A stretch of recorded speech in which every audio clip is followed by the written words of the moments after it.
Hello and welcome to Relationship Soup. I'm your host, Lisa Hughes.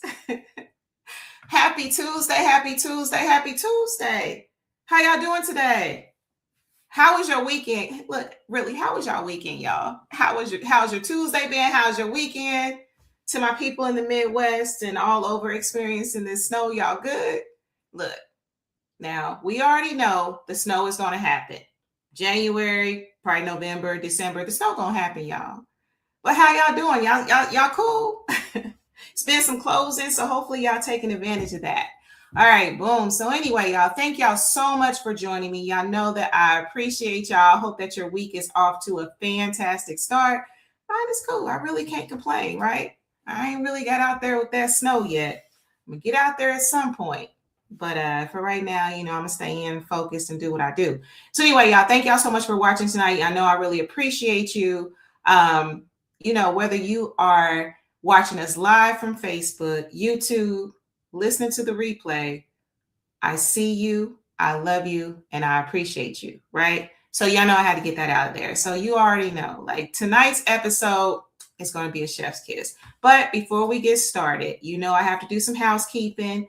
And then we're going to get into the show because I'm telling you, it is going down. So bring your questions, all of that. All right.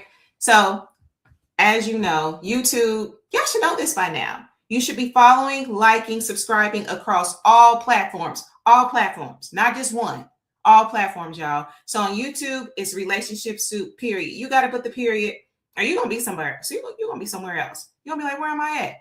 You want to be here.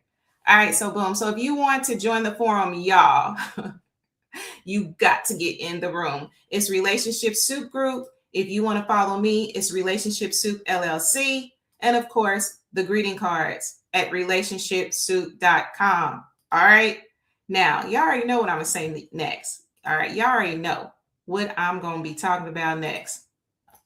Hello Me. Y'all, thank y'all so much for the love with Hello Me. Y'all have shown so much love, but in case for my new viewers, Hello Me is my 100-page picture affirmation book for children. There are 100 pages, y'all, of beautiful illustrations. I got to just show y'all right quick. Look at these beautiful illustrations, y'all. And there's also a journal in this book, okay? So this is available right now on Amazon, okay? The pre-sale is going on because the official launch date is February the 23rd, right? So that ebook, order it on Amazon. If you like hardback, paperback, we got that. Oh, bars. Man, it must be because, the episode tonight. Y'all see them bars right quick? Do y'all see what I did there? No? All right. Anyway. So anyway, again, I appreciate the love, you all. Hello Me is the book that you should get that special child, whether it's your baby, a grandbaby, nephew, niece, students, whatever, right? Hello Me. Give them the gift of positive speaking to themselves positive, to a positive outlook and all that, because truthfully, sometimes we get grown because them seeds weren't planted and then we don't have that nurtured inner child like it should be. So hello me, y'all. All right, so anyway, got that out of the way. I do see your comments already and I appreciate y'all. I love y'all and I thank y'all so much. And I'm gonna bring your comments on. Y'all know I'm gonna bring them on, right? But we got to get through some things. I see some new listeners and all of that. Thank y'all so much. I love y'all so much. All right, y'all. So anyway, like I said, this episode is going to be very special. Okay. It's going to be a chef's kiss. I'm speaking it, right? Not only am I writing about the positive and power of words, I'm speaking it. So anyway, tonight's episode, we're going to delve into relationships of all kinds. You already know that's the foundation of Relationship Soup. We talk about relationships of all kinds. All right. So tonight we're going to delve a little bit deeper as far as relationships with regards to music, self, purpose, community, philanthropy. We getting deep tonight, right? Now, before I bring on my dynamic guest, and yes, my guest is dynamic. They all dynamic. Okay. I'll be crossing paths with some wonderful people. All right. So before I bring on this guest, this is what I want to do. Now, I want y'all to think back. Let's get nostalgic for a moment. Now, some of y'all, this might be a little bit before your time, and that's okay.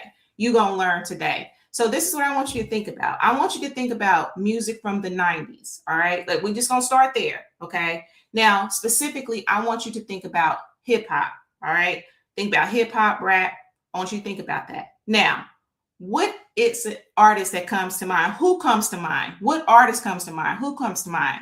So I'm gonna give y'all a second to think about that because I know that we have a delay. And listen, now y'all know how this podcast does sometimes. Sometimes StreamYard and Facebook are not friends. So if you don't see my comments in Facebook, you might want to come over to YouTube because at YouTube I always be showing the love. All right. So anyway, what artist comes to mind, y'all? Think about that for a second. And if you feel, move, put it in the chat for me. All right. So I'm gonna give y'all a little bit of time to do that. I see y'all comments. I really do appreciate y'all so much. So much love. And I'm gonna bring your comments on, I promise. All right. So anyway. All right. So this is what I'm gonna do. Now, y'all might not have put it in the comments yet because there is a delay. But for those of you who said or thought Tupac Shakur, and I know probably all of y'all did, today's guest is someone who helped to create that sound. Someone who was in the room, not next to the room, not thinking about the room. They was actually in the room when history was being made. My guest today is Kevin Rhames, also known as Q Low. He is a legendary. Okay, let me put the emphasis on legendary. Okay, music producer. He has produced some of Tupac's most iconic tracks. I know y'all didn't already did the research already, right? Because y'all didn't already hollered at me, right? So songs like Pain, God Bless the Dead, and he was instrumental in the creation of the Thug Life movement, okay? So making all kind of impacts. But y'all, let me tell y'all something. Kevin's story does not stop at music, okay? It does not stop at music. The accolades, the gold, the platinum albums, all of that. His portfolio is vast, okay? He is dedicated to mentorship, youth empowerment, public speaking, technology, and innovation. Okay. He has impacted the culture and the next generation, period. Right. It's no debating that. So we are actually going to talk about relationships. And as you all know, relationships are the foundation of everything. Right. We're going to talk about the interconnectedness of relationships and how every relationship built with art, music, people, community, technology, and ourselves is connected, and how it all works together and shapes not only our careers, but our purpose, right? Impact and legacy. I know that was a mouthful. I'm telling you, we getting deep today. Okay. It all works together. And of course, we're going to briefly talk about Kevin, aka Q or Low's background, and his journey. We're going to get into all of that. So relationship with music, mission, community, and philanthropy and self. We hitting all of that tonight. This is going to be a very powerful episode. So y'all get ready, like I said, with your comments, questions, and we're going to dive in. All right. So without further ado, let me welcome to the soup. I am very honored to bring on Low, aka Q, aka Kevin Rhames. Thank you so much for joining me. How are you? How you doing? How you doing? Hello, everybody out there. I Yes. appreciate that awesome introduction, but I'm humbled by my beginnings, and I'm grateful. I'm grateful to be here. When we first met, somebody was like, "You need to meet her," and my dog is drinking water. And you know what? I thought it was a fur baby in the room, and I'm so used to that. By day, I'm a professor. It's like, why he wait till now to start drinking water? But So like, it's all good. So I'm grateful. I've come a long way as an artist, not an entertainer. I'm an artist, and when I first met you and we started having these discussions, because I turned down a lot of interviews and different things based on their motives for interviewing me. And so when it's always grounded for the culture, I'm a cultural type of dude. Absolutely. And I appreciate it. So, hey, I'm grateful to be here. Thank you so much. And I'm so glad to have you here. And that's one thing. I remember our initial meeting, right? And just because I'm big on energy and aura and all that, I would have had no clue. You know what I mean? Just how your energy is. You're very humble, down to earth, intelligent, and powerful at the same time. Like that truly hit me, just how humble you are, right? So, I appreciate that. absolutely. All right, so let's see here. Where do we want to go? All right, so do you want to tell my guests a little something about you? Anything additional before we get into this thing? Well, I'm originally from Harlem, New York. Hmm. I moved to Queens at a certain time in my life, and living in New York it was so different. It wasn't like, oh, living in New York, this is how we gonna do. It's just every minute. If it's a red shirt, all of a sudden this year everybody's wearing a red shirt. If it's a yellow shirt, everybody wearing, because New York is the fashion capital, So all of the different phases of life, whether it's the shell toe Adidas or it's the Kango hats, it was never about music. It Hmm. was just that living there, you get fashion all day long. So fashion means nothing, as you can tell. Fashion never left me, the New I York see you. hat, I see the you. color coordination and all that stuff. So it's more or less that's how you grew up with. Hmm. Hmm. And lots of times you find yourself in the midst of that, but as life goes on, as you grow, you find yourself getting into different lanes, and hopefully whatever lane that you get into, you don't lose yourself in those lanes, Hmm. depending upon how you're raised. But I don't want to do a lot of dialogue on that. That's a whole nother story. So Absolutely. yeah. And that fashion piece, because I have one of my best friends is from Queensbridge. I hope I get Queensbridge, it right. right because they be like, "Yo, Liz, you didn't get it right," but Queensbridge. And so, one thing I can say, just what I do know about New York, the fashion is crazy. I follow different influencers, and you that's just something New York is known for is fashion. But Right. let's do this. So let's take it back for a second, right? Okay. Let's go back in time in a moment when hip hop was raw. Okay. When music had a message, when artists weren't just entertainers, as you made the differentiation earlier. Hey, I ain't just no entertainer, right? Because there's a lot of entertainer, not artists, but we gonna hey, I digress. They were voices for the voiceless, okay? And you was there, Hmm. not watching from the sidelines. You was in the actual studio. You was on tour. You was Right. creating a soundtrack to a generation with one of the greatest artists to ever do it, okay? But like I said, this isn't about the music. It's about relationship that was built, right? Because I'm sure you and Tupac probably learned a lot from each other, right? Hmm. Not just how to make a hit record, but how to actually be in a relationship, right? With people, community, and purpose. Okay. Exactly. So, my question, I know that was a whole mouthful. No, it wasn't. It wasn't. Okay. So, my question, the relationship that started all, how was your creative relationship with Tupac shaped? Not just the music, but how was your worldview shaped? Did that make sense? Well, to be honest, and I'm going to be transparent because I'm a transparent type of man. Absolutely. And before Tupac, Hmm. I was a DJ and I became a music producer. But what the world don't know back then, hip hop was threatened. Hmm. Hmm. And what I mean by that is that the other cultures did not accept it. Hmm. Hmm. So once the hip hop culture found out, you had your public enemies, you had your X Clan, you had all the people like, wait a minute, we're not going to let them shut this down. Hmm. And that's when I came up on the scene as a music producer, where I started visualizing, like, nah, man, they ain't going to do this, man. We going to make it happen.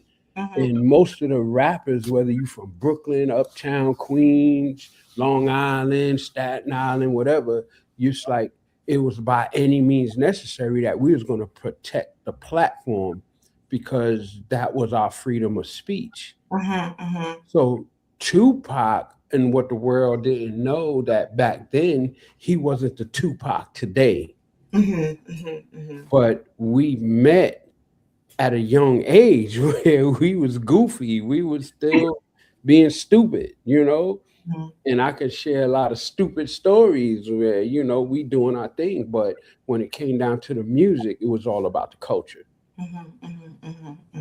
Okay. Okay. Let me ask you this. So, the relationship between artist and producer, right? What makes that partnership transcend to the studio? What what would you say regarding that? Artist and relationship. Mm-hmm. So if I'm creating music, back then they had this thing called um, where you are, let's say, if okay, you have three different parts of the year of you can do submissions, because it was only there's one time of the year that the record industries were shut down because of tax season. So when it's time for that, okay, after tax season, you can submit, because who's going to be a tax write-off, and you as a music producer, you submit your songs to see who has the next record label deal. So me, I would submit to Sony, I would submit to this, I would submit to that.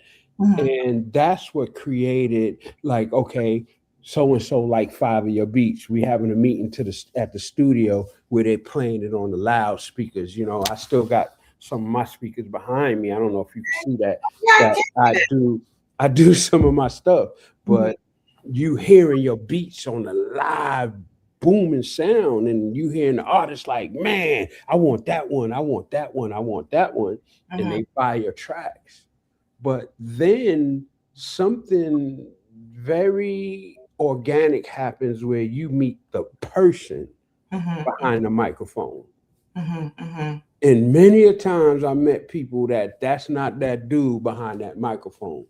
He just doing it because he trying to get into the lane to to sell records, where he's not really that dude that's representing what he's saying. And back then in New York, you couldn't be a phony. You know what I mean? So, but once I started learning business and all of that, I started learning as I grew. I wasn't like jumping into the game like I knew the game, but the relationship started just from learning people who loved just doing music. We had no idea we was going to sell gold and platinum records. We had no idea, because that was never the motive. But the music you hear today, everybody wants to sell records. Everybody want the bling bling, which is, I'm not a hater of that. Absolutely. But back then it was the culture of it, because little do people know, and I'll say this: Tipper Gore, Charlton Heston, the NRA movement. If people don't know that, the National Rifle Association, the people who made the guns, they wanted to shut down hip hop because hip hop was transcending into other cultures. Lawyers, judges, government officials coming home, and their kids is like, "Man, Dad, you ever heard of him?" And they're like, "Oh my God, no! Absolutely. You're messing up our family with hip hop." And they wanted to shut it down. And that's when hip hop grew. That's what made us unite to keep it protected. It was never about the killing. It was all about, yo, don't disrespect your women. Don't do this. Don't do that. Yo, and then it turned hardcore because certain business aspects of it changed. And I watched that happen. Okay. Okay.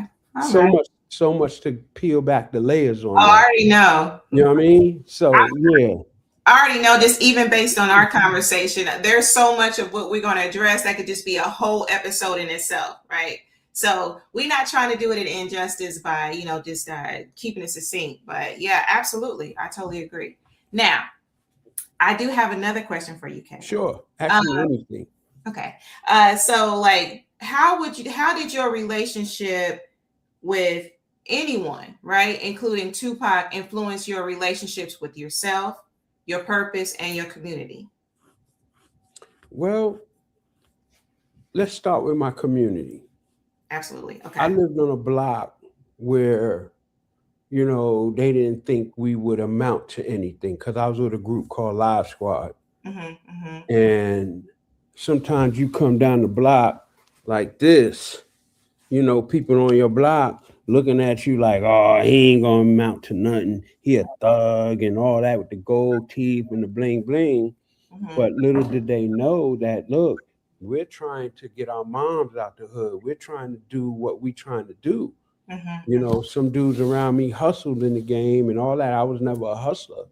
But I think with that being said, because everyone has an identity crisis in their life, trying to figure out things. What Mhm. am I going to do? Who am I? And then you stumble across something that you're passionate about. You don't know where it's going to go. Mhm. But then when you enter into the music industry, and I want to answer your question correctly, you start meeting individuals like yourself. Mhm. Mhm. Mhm. So let me just jump on this real quick. I've been on 3, 4 tours already. Mhm. And when you're back in your hotel room 2, 3 o'clock in the morning, you're like, oh, why they at the bar getting drunk? Is that so and so? I ain't gonna mention no names. Mhm. That's so and so. And then you meet up with them and they're like, you don't know what the fuck I'm going through in life. And I'm like, but damn, you got a hit record. Mhm. Mhm. Mhm. But you're here, spazzing out because the world could put you up here, but you're really down here. But you grew up here as a multi platinum artist. Mhm. But in life, it's hard for you to come back down to this where your mother raised you, where your family loves you. Like, I brought you your first microphone. You better get your ass in here and take that garbage out. Mhm. But at the same time, you can become so complacent because you are trying to please people. Mhm. I don't want them to look at me like this. I don't want them to think of me like this. And I don't, because you have lived up to the image the world has placed you under. Mhm. Mhm. But true artists, we don't care about selling gold and platinum records. I was going to throw those things away. Mhm. I'm Mhm. telling y'all because of the pain and stuff I've been through. But the thing is that you have to redefine yourself. Mhm. It ain't about the money. It ain't about this. So when I met Pop, Tupac was so radical, Mhm. but he lacked, just like me. I became radical for the culture, but I lacked. Mhm. Mhm. What did I lack is not something that someone else would lack. You could be short tempered, lack of patience, this or that, whatever your flaw is. If you allow that to overtake you, and don't know how to like humble yourself. Hey y'all, I got a bad attitude. Look, I'm sorry if I'm getting on y'all nerves. I had a bad day today because you learn yourself. But then you have some people that'll be like, man, that's the way God made me. I don't care. This is how I am. Screw Mhm. everybody. This is what's up. What? What? Mhm. So what? But then at the end of the night, you know full well in your conscience you was wrong. Okay, because And too late to correct that. you know you was wrong. You know you was wrong, but it's you don't went to the point of no return. Mhm. Had plenty of fights where driving back home, we blaming dude like, man, it was you, man. Every time you drink, man, you be on some bull. Mhm. Yeah, I know, man. Y'all know how I get down, man. So when you are growing into a business, everybody's not a business person. That's true. That's You very. meet the person and you be like, damn, all this time I thought you was this way. How many times you met somebody and you be like, all this time I was so wrong Mhm. because people are wearing masks or bringing a representation of themselves. Absolutely. But Tupac taught me the radicalness, Mm-hmm. how to love the culture. But what I can say to the world, what when you hear Tupac being angry is because he's being hurt. He's hurt. If somebody say, "Man, you Tupac, we like Biggie better," that would hurt him. It would be on his mind all day, and I visualize it until all kind of other stuff, and I can explain a lot of stuff, Mm-hmm. but Tupac and Biggie could have mended it. They could have became friends. How many times when you was young and you said to your best friend, "I can't stand your ass. You right. What? What you want to do? What you want to do?" And then 3 days later, y'all saying, We "Man, love. you know how you are. Man, I know I was wrong, but you did that. You did that. Yeah, I know, and I know." And then back to best friends again 2 weeks later. Absolutely. That makes sense. That And makes. that's what happened.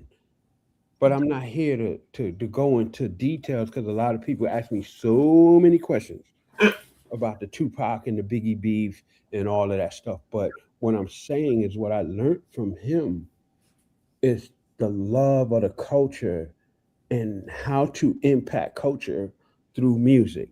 And that's what excelled my music creativity because I never created a beat to say, "Oh man, wait till so and so rap on this," or "Wait till so and so rap on this." It's just I visualized, like Mhm. Michael Jackson with the Earth song, you Mhm. know, and all of these things that will impact visually. That makes sense. Okay. All right. And so one last question under this category. Okay. So I'm sure in life you've experienced loss, right? And even with the loss of Tupac, right? Um, can you talk about the relationship between grief and growth and processing how that loss transformed your mission? So how has that loss and grief, the growth from that, how has that transformed your mission? Has it had an impact at all? I think the first thing that comes to my mind is my mother.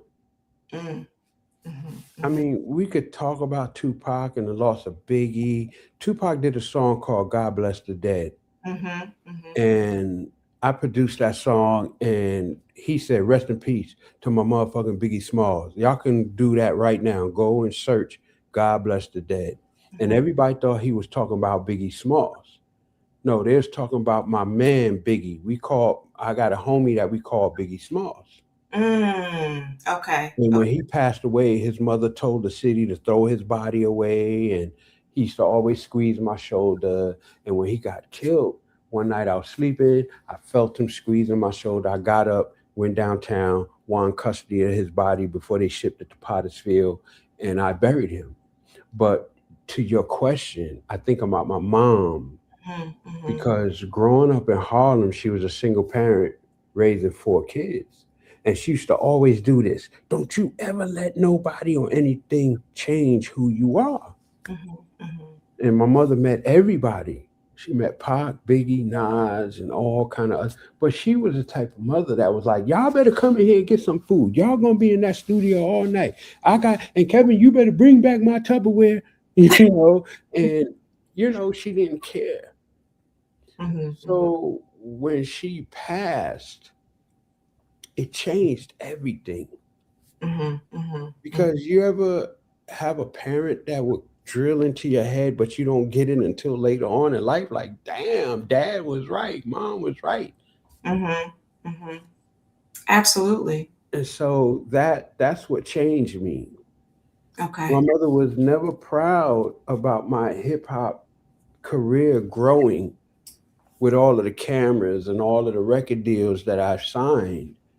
She was more happy when I changed it to impact people Mhm, mhm, because we have to evolve. My life is not surrounded by hip hop. I'm grateful for what I contributed to hip hop. I'm mhm, a hip hop icon. Yeah, music is different now, but guess what? In business, I get a lot of love. I get a lot of respect in business. mhm, And if you don't have an integrity about yourself, if you haven't grown, because when I had my kids, I had my daughter, I never produced another gangster record, and I'll share that with the world. Okay. You play gangster music for my kids right now. They'd be like, could you please turn that off? Because I had a music studio in my house. Come on. So one plays the violin, one plays the piano, and they started writing their own music. And I didn't know that was going to excel them in school. But once my mom passed, it was like that changed everything for me. Okay. Hip hop was something of a passion. It wasn't something that I desired really. Like I said, living in New York, you're going to get into all kind of stuff. But I was focused on trying to find out who I am. And sometimes death can become the beginning of life for you, Absolutely. whether you're spiritual or not. But that changed me a whole lot, changed my direction. And I learned that I had a sphere of influence and I had to evolve that based on what I learned in hip hop. And hopefully that's in conducive to what you are asking me. Oh, absolutely it is. Absolutely is. And even into some other areas too. Okay. So yeah, thank you for that. Absolutely. Yeah, I do see your comments out there. I want to know what the comments, what they saying. Oh, we got you. I Like, can't see the comments. Let me see the comments, look, yo. look, they going in here, okay? And we have a moment where I'm going to bring them all on too. Okay. So one of the things that I asked my listeners is, has there been a relationship in your life, a friendship, a mentor, a family member that completely changed your trajectory, right? So has there been anyone, right? So that's something that I'm waiting for my fellow listeners to comment on, but we can go ahead and move on. All right, and I will bring on the comments because it is a lot of love in the comments. So I'm gonna bring I those. appreciate the love, y'all. I do. Absolutely. All right, so let's see here. Let's go to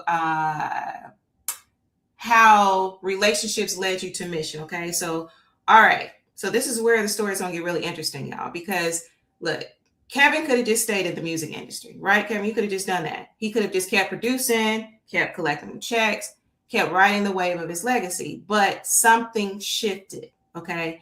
And I think just from my conversation, that shift came from understanding that relationships that we build come with responsibility, right? You kind of touched on that a little bit. So we've already talked about, how Pac loved the community, he poured in the people, and from what I understand, he made everybody in the room feel seen. So Kevin, you saw all that, and my question to you is this. My first question is, what was the relationship between your success in music, right, and your call to serve the community? So what was the relationship between your success in music and your call to serve the community? What changed it? Yes. And just recently, like I said, I'm a transparent guy. And I don't mean to be emotional. I'm a real dude, y'all. I'm a real dude, straight up. I used to be a goon with goons. Try me, I'll get you. I could take this camera to my garage, show you what kind of cars I drive. I don't care about that. What changed me is almost losing my life. Okay. Almost lost my life about 5 times. I don't need to get into just being at the wrong place at the wrong time and all of that stuff. And we used to pray for our contracts. Okay. And somebody came to me while I was going to get my smoke. I smoke a lot of blunts. And somebody came to me and said, God is trying to get your attention. Ooh. I'm like looking at this man like, what are you talking about? And he said, you're talking to him, but you can't hear him talking back to you. When I was with Tupac's family, when he first moved to Atlanta, his mother and they called her grandma. The world never heard this. I'm giving y'all this for the first time. And she was like, when he was 10, 11 years old, God gave her a vision. But Mhm. she saw Satan standing behind him, laughing at her. And Tupac used to go to her like, "Yo, grandma, what's up? I Mhm. ain't rich. You talking about this diamonds and gold and all this stuff you seeing me in? Go to Google and type in Tupac in a bathtub with gold and all that. That was her vision that she saw. Wow. Okay. So when I started tapping into that, after I was murdered, I was like, yo, God, I'm saying no. Yo, holla at your boy, Mhm. That's what changed me. Okay. Okay. And before I threw those plaques away, God said I had a purpose for you. So Mhm. your purpose has to be like a burning bush with Moses. Mhm. Moses saw a burning bush. It wasn't that he knew that was God. He just couldn't believe that a bush is burning and it's not being consumed. Mhm. So in our lives, something has to happen that will catch you like, this cannot be real. Mhm. Mhm. And that's what happened to me. So I took the thug life. We created thug life for Tupac. We influenced thug life for Tupac. Mhm. Tupac, with Game of Survival, um, um, he wanted to call it Game of Survival. And Mhm. so we said, call it, um, um, what we were saying. It wasn't thug life. It was just the government was creating thugs with the guns and drugs that they was putting into the neighborhoods, and that we were saying, call it the life of a thug. Mhm. Mhm. And that's when he created Thug Life, and we produced half that album. But in music, like we were saying, that's what transcended different things in music because of the culture. But I had an epiphany in my life as a music producer, Mhm. Okay. Okay. and it changed my direction. Okay. Thank you for that. So, you mentor young people, right? What are you learning from them as much as teaching them? Would you say?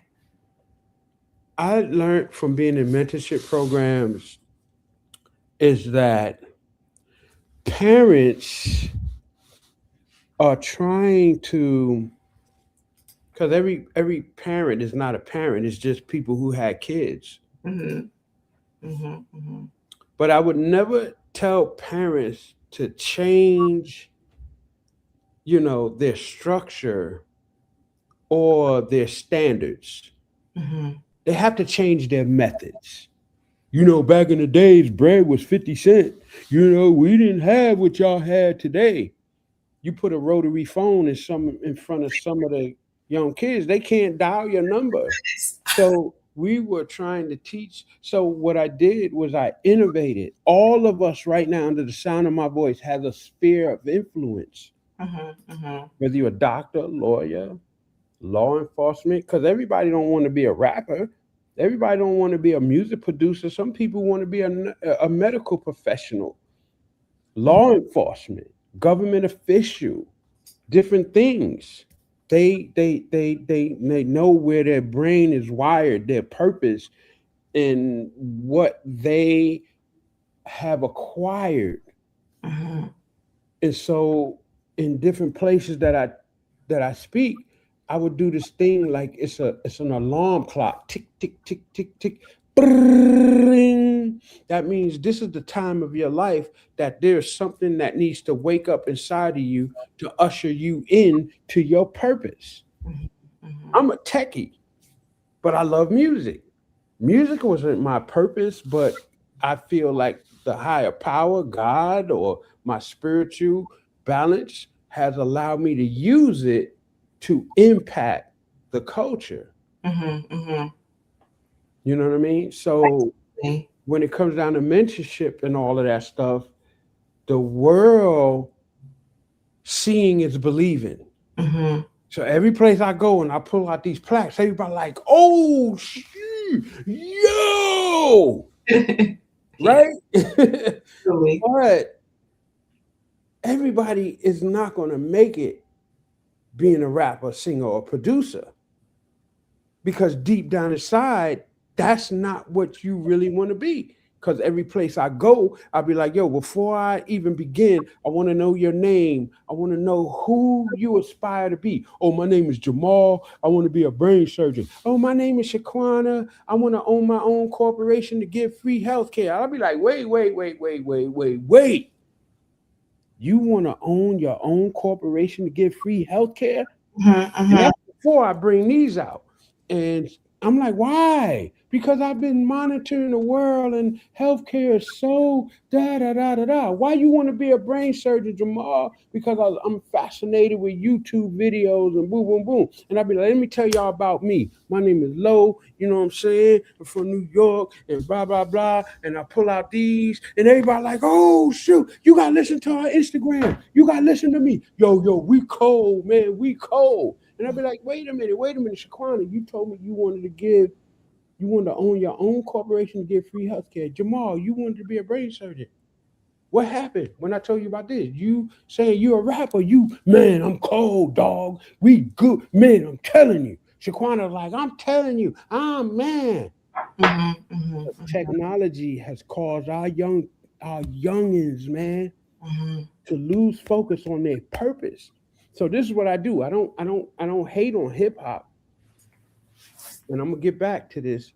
I would tell them, be that person to own your own corporation to get free health care. That's Be right. that dude to be the brain surgeon. And at the end of the week, when you get your check, go to the studio to see if you got it, because thousands and thousands upon thousands of our young people across this place called America, if it's 3.4 million high schoolers, everybody's like this, turning up, fighting, and all this, but yet they want to be that healthcare professional. Absolutely. Go and see if you got what it takes when you become that, to see if you could be that rapper, singer, or producer. I don't put it down. It's just different from when I was doing it. That makes sense. That makes a lot of sense. That's what I learned from Tupac. Okay. I love that. Now, let me ask you this, because I love what you said about basically like kids being open to being in other spaces, right? And even in the space that you're in, because you in tech, and I'm always so impressed when I hear people are in technology. I'm like, I'm so impressed with that, right?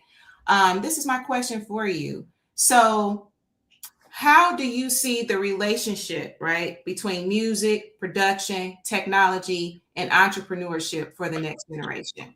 Right, you kind of touched on a Costco You sample, know, but we have what you call social media, or anything that's in the palm of your hand, whether it's a phone or computer.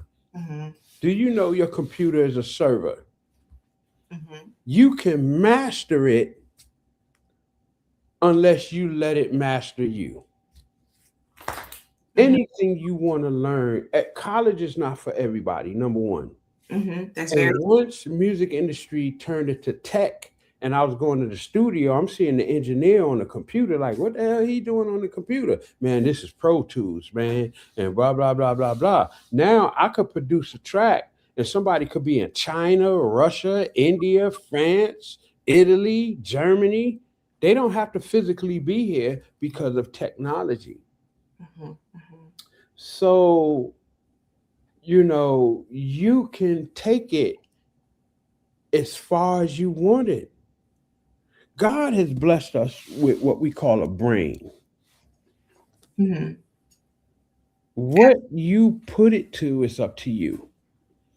I refuse to allow someone around me saying, man, I don't know what to do, man. Okay, stop smoking weed, stop drinking at such a young age, and let's focus on what you really want to do.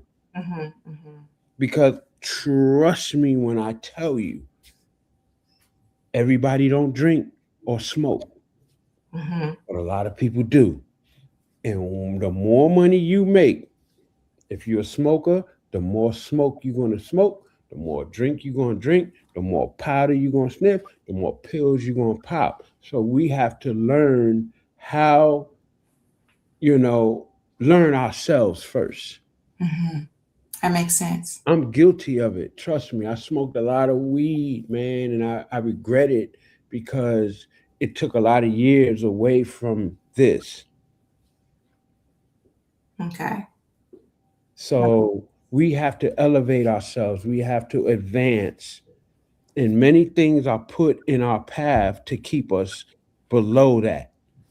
Mm-hmm. We are powerful beings, yo. Yes, we are. We are very. Very powerful. Little do we know, but sometimes we don't have those people around us. So that's why I started my company to mentor and to get around a lot of kids. And yeah, I've been around so many younger people that was nervous to come up on me. I was like, man, what are you looking all scared for? Come on over here, man. Mm-hmm. You know what I mean? Because I don't know where they at. Mm-hmm. Some people don't have their dads, some people don't have their moms and all that. I became so passionate about that kind of stuff. Okay. Okay. All righty. So let's see here. So it sounds like what you're speaking about is a paradigm shift, right? Um, that said, like you're still like shifting, and your audience actually could be in the middle of that shift as well. Mm-hmm. So, what process would you recommend for any of your audience or just anybody kind of holding on to that old way? Does that make sense? That old way of thinking, Mm-hmm. that way of thinking. What would you say to that? I think it depends on what is the old way. Mm-hmm, mm-hmm, mm-hmm, mm-hmm. And lots of times when we grow up, I would never call the hood Mm-hmm. because I've lived in the south side of Chicago, west side of Chicago, Harlem, South Jamaica, Queens, different hoods where you hit a pow, pow, pow, pow, pow, pow, pow, like oh shoot, and when you are used to that now more than ever, that doesn't define where you're going. That makes sense. So the influences, and like I stated before, some people don't know where they're going, what to do. We Mm-hmm. have to find something that can interest us. And I grew up without my dad, so that made it kind of challenging for me. Mm-hmm. Mm-hmm. But now, go on YouTube, learn how to do this, learn how to do that, learn how to do that, learn how to do this without a college degree. We have so much at our fingertips, but something has to be influenced. Everybody don't live in a neighborhood that it's like, oh, this is all good. No, I'm from that. So I Mm-hmm. can relate to that. That's why I go back to that. And even in some of the most challenging neighborhoods, there are different structures that's trying to get you involved. Just let's figure this out. Mm-hmm. Mm-hmm. But we in the right now generation. I want this right now. Very microwave, very right now, very instant. Very instant, Absolutely. and you don't want to persevere. You don't want to work for it. So trust me, at the end of a year, you'll be like, damn, I'm so glad I did that. Mm-hmm. Because you learn so much that you needed to learn in order to grow. Mm-hmm. Absolutely. And that's all it is. Because my lines are open. I'm always trying to help people to influence my people because younger people are my future.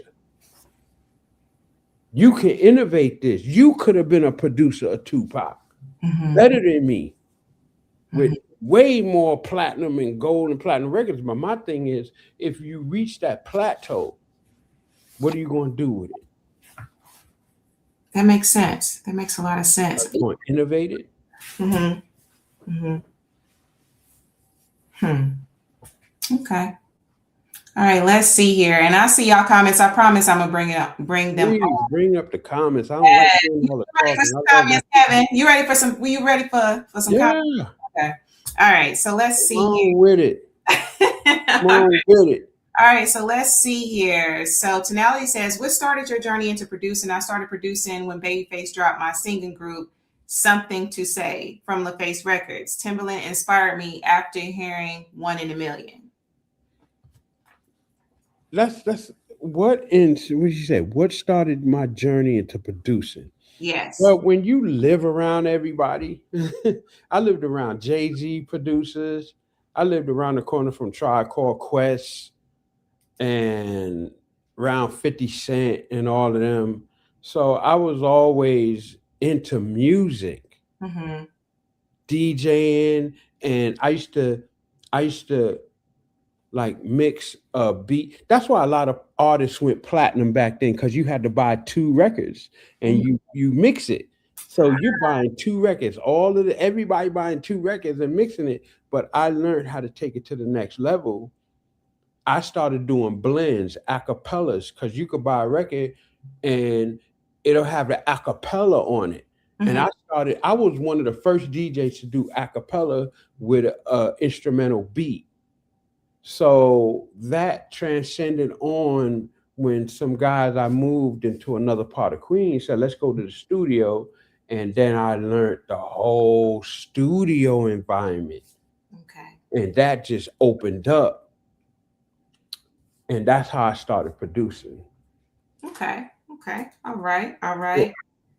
There was but a one- yeah, but one thing I would say to people, if I don't care if it's Timberland, nothing against Timberland, Babyface, and all that, I never ran home and go, yo, Timberland and Babyface love my shit. Man, no, because you can base your career off of what people think. No, you do how you do, whether they like it or not. And that's how it was in New York. Like, screw everybody, man. I'm doing my thing. Because you could come home and they will like it, but guess what? They don't like it. mm-hmm, mm-hmm, And you come home feeling all like, damn, Babyface liked it, but Russell Simmons didn't like it. Interscope Records didn't like it. Sony didn't like it. And so now you want to go run the, not saying you, whoever just said that, mm-hmm. want to go run the Babyface, and I'm like, yo, it's me. No, you create. It was always about creativity. Who liked it or not? This is you. This is what makes you. And guess what? Later on, everybody likes it. How many songs you ever heard that you never liked before? And you're like, you know what? I'm starting to really like this song. Absolutely. You Right. feel me? You feel me? Like, man, I didn't like this before, but this is my shit. Yeah, You that's feel right me? there. And that's real creativity. Absolutely. So there's another question that came through. It says, Sure. what's the highest form of value a mentee can bring to a mentor like you beyond time, beyond money? Hmm. Being transparent. Yes. Now, y'all want me to keep it 100? You know what? Keep it I'm a gonna keep it 100 because the young men was my peoples, thousand. Hmm. and I used to be like, "Yo, man, I feel what you feeling, man. But listen. I'm gonna holler at you, man. I used to masturbate when I was 13, 14, man. Hmm. Because I ain't know nothing. My body was feeling all certain kind of way. Hmm. And I didn't know how to talk to girls and stuff. He's like, oh, really, Mr. Rhames? Are you serious? I'm like, why are you acting like that? He said, because I can't stop masturbating. Hmm. So when you are mentee, you are meeting them where they at. Hmm. Hmm. Look, no disrespect to y'all women.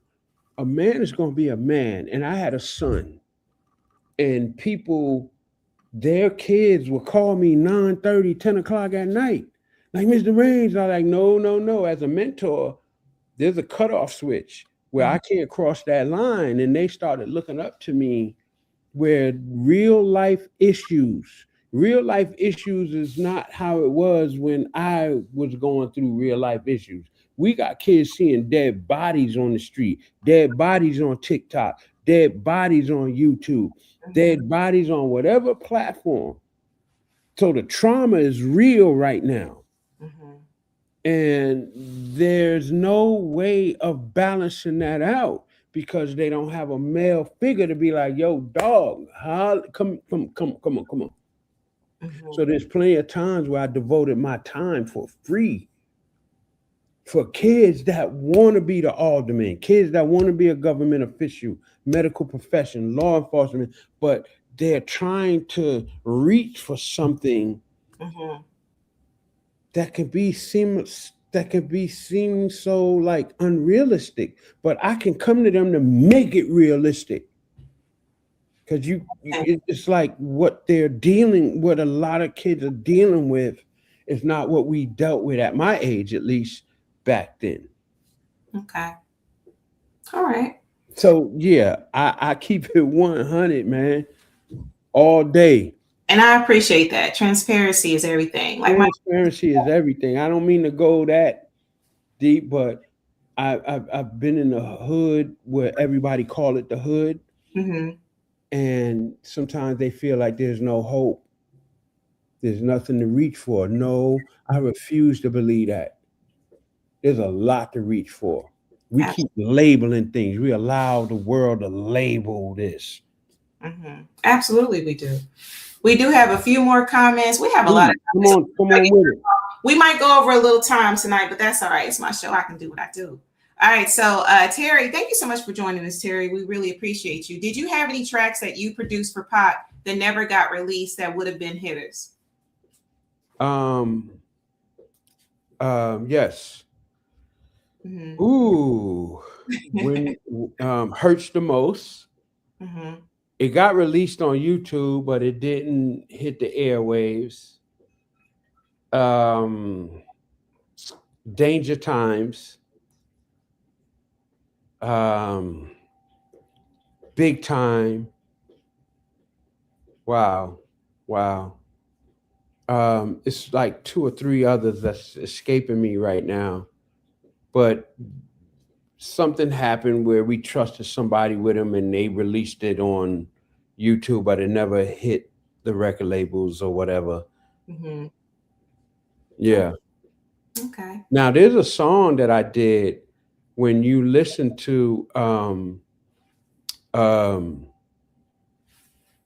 Only Fear of Death. Mm-hmm. Mm-hmm. Biggie wrote Biggie, Biggie, Biggie, can't you see? He begged me for that track, but already wrote Only Fear of Death. Only Fear of Death.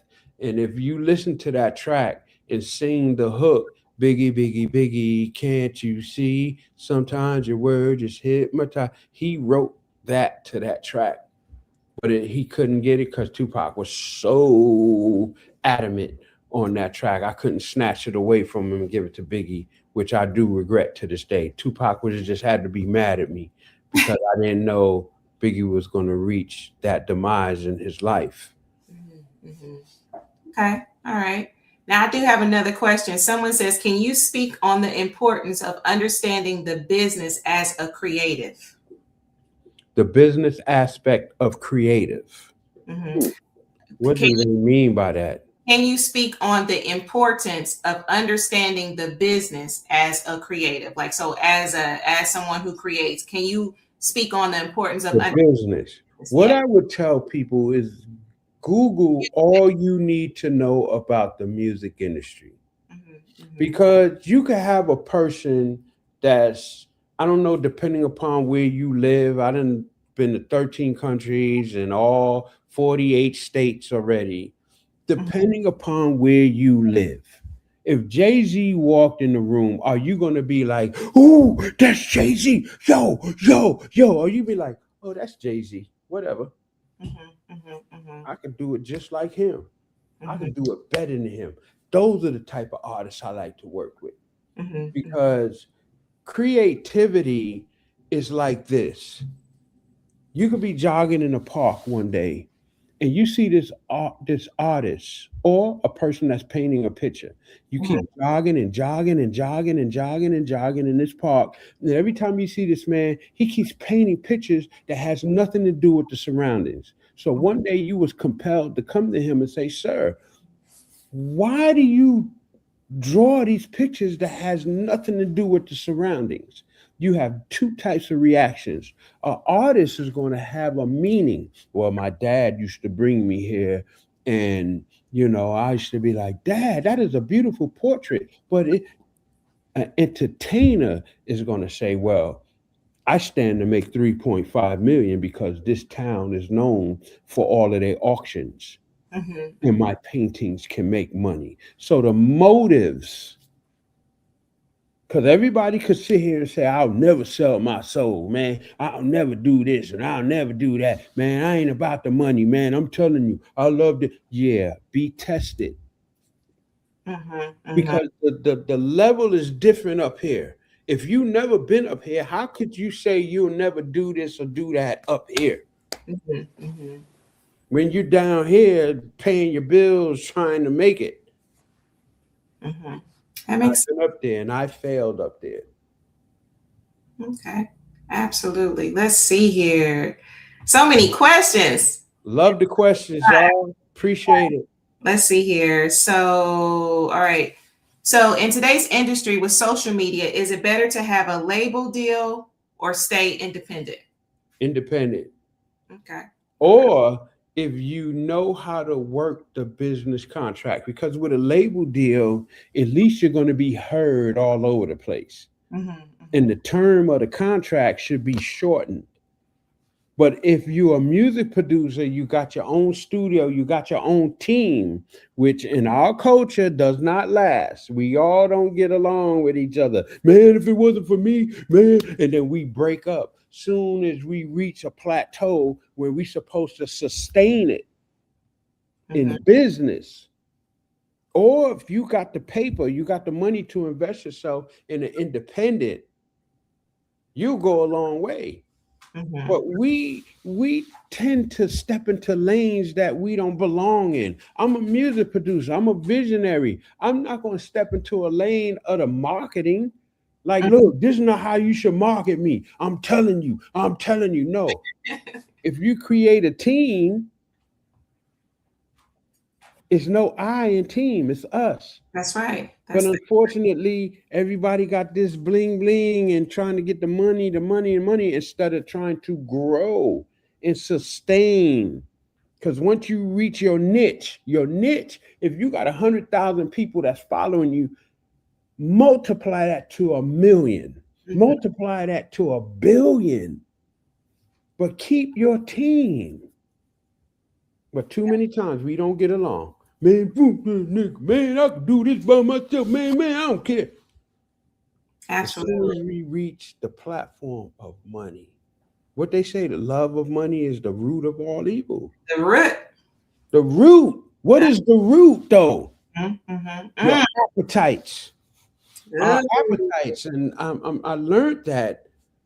And so that's why I sustain my integrity with mine. I still impact people. I don't care.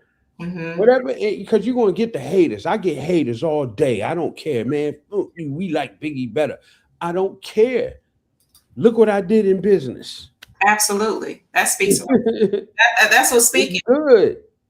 So we do have a couple more questions, and then I'm gonna get you out of I'm here. sorry if I'm doing a lot of talking, but I love my people with the Oh, questions. absolutely. Oh, yeah. And we gonna get through them though. We're gonna get through them. So here's another question. Let's see here. The question is, I just lost it. Okay, to come back. All right. So let me. Okay. So how important was your background and impact in music when it came to building relationships within the community as a philanthropist? Wow. I would say not taken away from anyone, because that's very dear to me. I feel like we all have what you call a sphere of influence. Oh shit, that's Tupac producer. Yo, right? So I have three perspectives. We can impact people because when you impact people, they're gonna listen to you. Absolutely. My next thing is if you're gonna listen to me, I'm gonna empower you. How? By feeding you to let you know, don't make me the biggest elephant in the room. You could do this too. Absolutely. Nobody can do it like you. Nobody can do it like me. I've done it, but it don't stop there back in the 90s. Mm-hmm. It's still it's growing. It has to flourish. It has to be nurtured. Absolutely. So that's what it is with me. And when I first started seeing that I can grow this to impact people, when I was talking, my first time talking, the whole room is like, I'm looking at them like, why are they looking at me like that? Nobody's texting, and somebody came to me like, yo, nobody was texting. Oh my gosh, yeah, Thug Life producer. Yeah, but people don't know what Thug Life was. Thug Life was for the culture, and I was passionate about the culture. But when I got in front of the culture looking at me like, yo, you impacted me. Oh shit. But I'm sitting there like, whoa, what's happening right now? Mm-hmm. Mm-hmm. And sometimes it catches you by surprise. But what I'm saying, we all have something that God has gifted us with. Mm-hmm. Oh, absolutely. You can reach people. I can't. Mm-hmm. I Mm-hmm. just stay in my lane with it. Because I can learn from everybody who's even asking me questions. If you was to be on the phone with me, I'll be like, yo, I never knew that. Absolutely. You feel me? I do. I absolutely do. Okay, we got a couple more questions. All right. So look, okay, so this is question. Let's see here. Where is it? Oh, not that one. Hold on. These questions, they're coming in. So when I try to put them on, okay, so Derek says, do you believe Pac is alive in Cuba or somewhere? Oh, God. You knew that was coming, right? I get it all the time. You knew that was But coming. let's not do that, because I could sit here and be like, "Yo, I'm gonna tell you what I heard, what I know," and I That's want to create a whole nother dialogue that's moving away. And I respect that question, sir. But this is not a platform for that. I get a lot of controversy with a lot of things because a lot of people weren't around what I experienced, what happened at the ending of our separation, mhm, mhm. you Okay. know. But this is not a place for that. I appreciate the question. I get that all the time. If you respect that about me, I used to be with Tupac's mom, Mhm, and when she passed away, it hurt me. And so I think I devoted my life as a person that was very influential in his life to respect that for his mom, mhm, mhm, mhm. because she loved us, man. And the conversations we had, I wouldn't even get on. Notice y'all don't see me on social media like, yo, I'm telling y'all, let me tell y'all what time it is. Nah, I don't do that out of respect for the family. Absolutely. One more question. Let's see. How has your journey in music and philanthropy helped to strengthen your relationship with self at this stage? Wow, I love that question. Relationship with self, because that's something that we talk about a Let lot. me tell you, we cannot do it ourselves, y'all. We cannot. Absolutely. And Absolutely. any man listening under the sound of my voice, listen to Dr. Tony Evans. Mm-hmm. Dr. Tony Evans, Kingdom Man, is something that helped me understand who I am, man. You know, hip hop wasn't my life. Mm-hmm. Mm-hmm. You don't put life into things. You put life into yourself. It's almost like we could sit here and say, I'm not happy. Who told you you're not happy? That's right. You can walk out your door and go snow sledding right now, all this snow, and be so happy, like, man, this is so fun. That's happiness. Mm-hmm. But when we put happiness into things that is so not life, Mm-hmm. you're already happy. So I've been influenced to help me grow. And so we were talking earlier, and I was telling her, if you sit here and say, I want to be blessed, I want happiness, Mm-hmm. how can that happen? We live on a place called planet Earth. And I ask people, how can you be blessed? Well, I'm blessed by waking up every day. Yeah, God has given us another day. But you asking for something to change this right here. Mm-hmm, mm-hmm, mm-hmm. How do I change this? Absolutely. It ain't going to be you. It's going to be somebody else. Because if you're in a place of the uncertainty of no hope and all that, that's the perfect place where God wants you so he can blow your mind. I love You can that. go to the grocery store and say, man, I'm going to get me some juice, man. I'll be right back. And you standing online, somebody staring at you. Are you going to look at them and be like, man, what the fuck you looking at, man? Or you looking at them like, can I help you? He's like, no, no, no, no, no, no, no, no, no. You just look so familiar. What's your name, man? Hey, what do you do? I don't know what I do, man. I'm just trying to make it. He's like, here, take my card. It's something about you.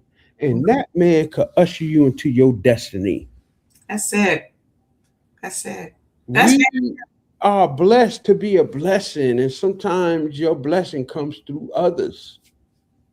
And I absolutely. give all credit to my engineer. I was a whack producer, y'all. I wasn't all that good, but he took me under his wing in the music studio and he said, listen to me, man. Stop smoking the weed. Stop drinking, man. I want you to hang with me. And I started hanging with him. And he's like, yo, drums, yo, beats, your stuff is off, man. And he started schooling me.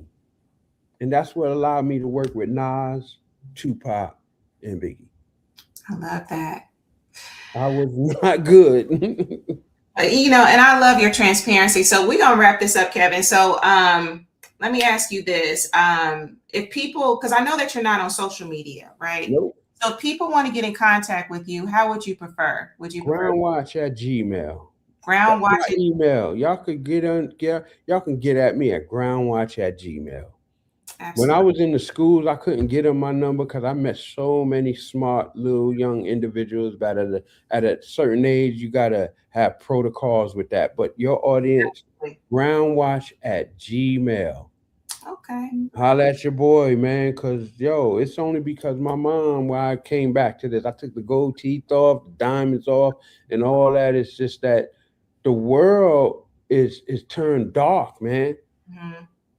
And us as music producers or those who had an influence on this platform, we gotta be real with this, man.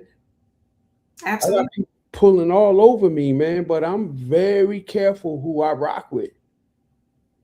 And you have to be. You absolutely have to be.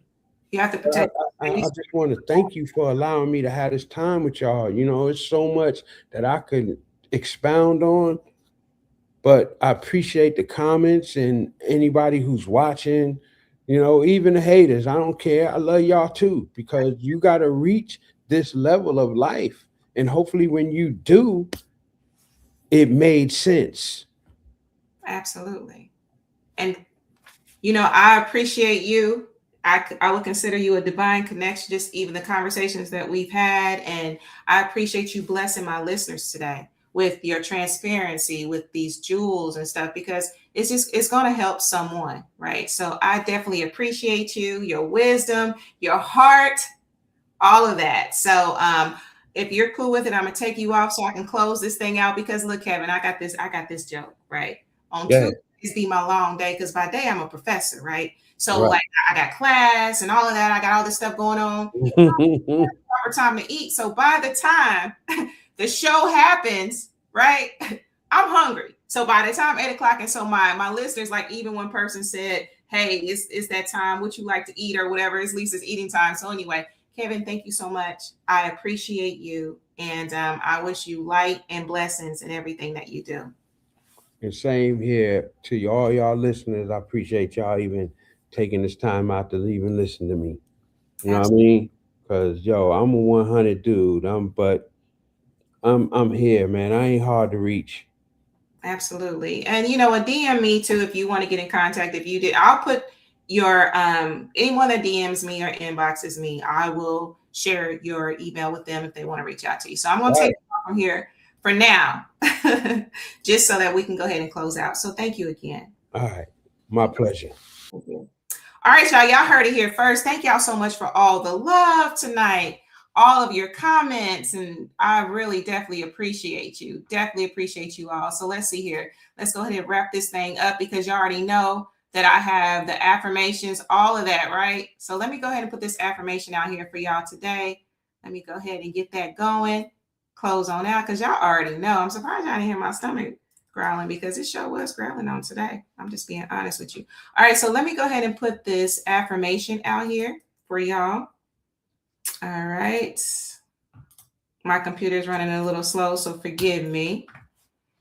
All right, so the affirmation for today: I'm a divine vessel of legacy and impact.